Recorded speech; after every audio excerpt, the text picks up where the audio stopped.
વાગરા તાલુકાના સંભેતી ગામમાં પર્યાવરણને લઈને ચિંતાજનક સ્થિતિ સામે આવી છે। ગામના તળાવમાં એકસાથે સેંકડો માછલા મૃત હાલતમાં તરતા જોવા મળતા ગ્રામજનોમાં ભારે રોષ ફેલાયો છે। સમગ્ર ઘટનાને લઈને ગ્રામજનોએ નજીકમાં આવેલી શિવાલિક રસાયણ લિમિટેડ કંપની સામે કેમિકલયુક્ત પાણી છોડવાનો ગંભીર આક્ષેપ કર્યો છે। ઘટનાની જાણ થતાં ગ્રામજનોએ તાત્કાલિક વાગરા મામલતદારને લેખિત રજૂઆત કરી હતી। ત્યારબાદ ગુજરાત પ્રદૂષણ નિયંત્રણ બોર્ડની ટીમ પણ સ્થળ પર પહોંચી હતી અને તળાવના પાણીના નમૂનાઓ એકત્રિત કરી તપાસ શરૂ કરી હતી। હવે સમગ્ર વિસ્તારમાં લોકોની નજર તપાસના પરિણામો પર ટકેલી છે। ગ્રામજનોનો આક્ષેપ છે કે કંપની દ્વારા લાંબા સમયથી કેમિકલયુક્ત પાણી ખુલ્લામાં છોડવામાં આવે છે। કંપની પાસે અસરકારક ઈટીપીની વ્યવસ્થા જ નથી અને ઝેરી પાણી સીધું ખુલ્લા વિસ્તારમાં છોડવામાં આવતું હોવાનો દાવો કરવામાં આવી રહ્યો છે। કંપનીની આસપાસ અનેક સ્થળોએ કેમિકલયુક્ત પાણી અને દુર્ગંધનો માહોલ જોવા મળ્યો હોવાનું પણ ગ્રામજનોએ જણાવ્યું છે। ગ્રામજનોના જણાવ્યા મુજબ અગાઉ તળાવમાં આવતું પ્રદૂષિત પાણી રોકવા માટે ગામ લોકોએ પોતાના ખર્ચે પાળો બાંધ્યો હતો, પરંતુ વરસાદ અને પાણી ઓવરફ્લોના કારણે કેમિકલયુક્ત પાણી ફરી તળાવમાં ઘૂસી ગયું હોવાનું તેઓ કહી રહ્યા છે, જેના પરિણામે મોટી સંખ્યામાં માછલાના મોત થયા હોવાનો આક્ષેપ કરવામાં આવ્યો છે। ગ્રામજનોએ વધુમાં ગંભીર આરોપ લગાવ્યો છે કે કંપનીમાંથી નીકળતા વાયુ પ્રદૂષણના કારણે આસપાસના અનેક વૃક્ષો પણ સુકાઈ રહ્યા છે।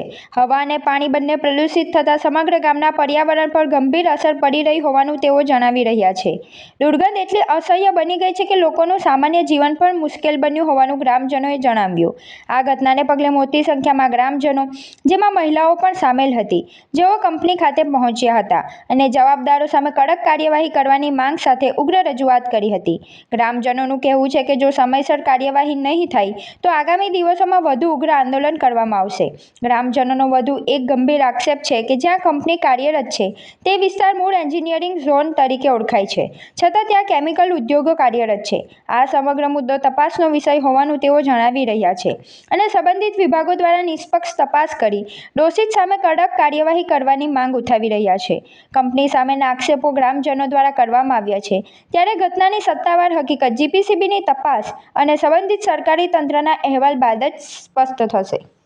હું સંભેતી ગામનો વતની અમરસિંહભાઈ છગનભાઈ પટિયાર છું, જે વાગરા તાલુકામાં સંભેતી ગામ આવેલું છે, જ્યાં એક આજુબાજુમાં કેમિકલ કંપનીઓ આવેલી છે। તેમાં એક શિવાલિક કંપની નામની કંપની છે, જે અમારા તળાવમાં પોલ્યુશન છોડે છે અને કેમિકલયુક્ત પાણી છોડવાથી જે વરસાદના વાતાવરણમાં એ લોકોએ પાણી છોડ્યું છે અને ગામ તળાવમાં પાણી આવે છે, જે લોકો એ પાણીનો યુઝ કરે છે અને ઢોરને પણ પીવે છે, તેમાં અસંખ્ય જંતુઓ જેવા કે માછલા જેવા બધી વસ્તુઓ મળી ચૂકી છે અંદર, અને એનું પોલ્યુશન બહુ થઈ રહ્યું છે, જે અમે ઉપર જાણ પણ કરેલી છે અને એને અમે સફાઈ કરાવવા માટે તાત્કાલિક એનો પગલાં લેવા વિનંતી કરીએ છીએ, જે અત્યારે કોલેરો ફાટે એવી પરિસ્થિતિમાં થઈ ચૂકેલ છે।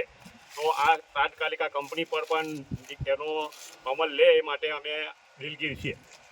હવે શિવાલિક કંપની જ્યારથી આવીને ત્યારથી અમારે બહુ જ પરેશાન ગામ લોકો, કેમ કે ગેસ એટલો બધો દુર્ગંધ આપે છે કે નાના 10 વર્ષના બાળક છે કે પછી અમુક ગળપણમાં છે દાદી દાદા ગળપણ, એમને બહુ જ ખરાબ, એમની પરિસ્થિતિ બહુ ખરાબ થઈ જાય છે, કેમ કે ગેસ લેવાથી એમનું બહુ શ્વાસમાં ઓક્સિજનનું એ ઓછું છે। તો પછી અત્યારે હવે ગેસ એટલો બધો એ લોકોએ છોડ્યો છે કે ના પૂછે, અને પાણીની અંદર પણ બહુ કેમિકલ છોડ્યું છે કે આજે અમારા તળાવની અંદર માછલી મરી ગઈ છે। તો આજે માછલી મરી જાય તો કાલે ઉઠીને અમારા તળાવમાં અમારી ભેંસો પાણી પીવે તો પછી અમારી ભેંસો મરી જાય તેની જવાબદારી કંપની લેશે। અમારે તો આ જ પ્રશ્ન કરવો છે ને બીજું કે અમારા નળે પાણી ના આવે તો અમારી બહેનો બધી કપડાં વાસણ અહીંયા તળાવમાં જ કરે છે, તો આજે જે ચોખ્ખું પાણી હતું તે અમારું પાણી બહુ ગંદુ કરી દીધું છે। હવે એ બદબુ આવે છે પાણીની, આજે માછલી જ મરી જાય તો એ તળાવ અમારું સાફ કરાવે કંપની। આ કંપની અમારું તળાવ સાફ કરાવે, પાણી એક ટીપું જોઈએ ને અમારી ભેંસો પાણી કઈ પીવા જશે, અમારી બહેનો કપડાને વાસણ કઈ કરવા જશે। આજે અમારે તો આ જ પાણી વધારે મહત્વનું છે। મારું નામ રાજુભાઈ રાયસંગભાઈ પટિયાર છે। હું સંભેતી ગામનો રહેવાસી છું। અમારા ગામના બાજુમાં આવેલી શિવાલિક કંપનીનું પાણી તળાવમાં ઘૂસી જવાથી વરસાદના લીધે અસંખ્ય જળચર પ્રાણી, માછી, દેડકા અને બધું અસંખ્ય મળી ગયું છે। તેને અમે ઉપર પણ લિખિતમાં જાણ કરી છે મામલતદાર સાહેબને, પણ હજુ સુધી કોઈ એની તકેદારી કે કોઈ નિરીક્ષણ કરવા આવ્યા નથી। તો વહેલી તકે માટે એમના કોઈ અધિકારીને મોકલે અને એનું પ્રદૂષણ બહુ જ ગંધાય છે. કાલે રાતના કેમિકલ આવી ગયું છે તળાવમાં, એના માટે અહીંયા કોલેરો ફાટી જવાની સ્થિતિ ઊભી થઈ છે. અહીંયા ઊભું રહેવા એવી પરિસ્થિતિ નથી.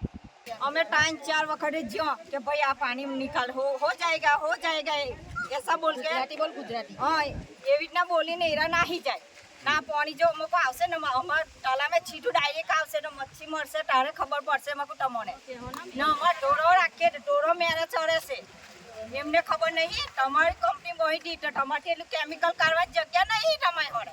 આ પહેલા તમે કંપનીમાં રજૂઆત કરવા ગયેલા હતા? આ કેમિકલ નીકળે અમાર ઢોરો અહીં બેસે અમાર ઢોરોને કઈ થશે તો જવાબદારી કોણ લેશે? જવાબદારી લેશે. પાણી હો પીશે અહીં. આજે શું થયું છે તમારા ગામમાં? અમે પાડી વાળી તો આગળ પાણી તળાવમાંથી આવી બધી માછલી મરીને બહાર બહાર નીકળી નીકળી જાય. આ હિસાબે અમારા પેસો ઢોરોનું પીવે, હોય, એ જવાબદારી લેવાના છે. પાણીના કપડાં પણ ધોવે છે ગામની બેન. હા કપડા જ ધોવે બધો જ ધોવે. પછી આવા પાણીથી અમે દૂષિત પાણીથી કેવી રીતના અમે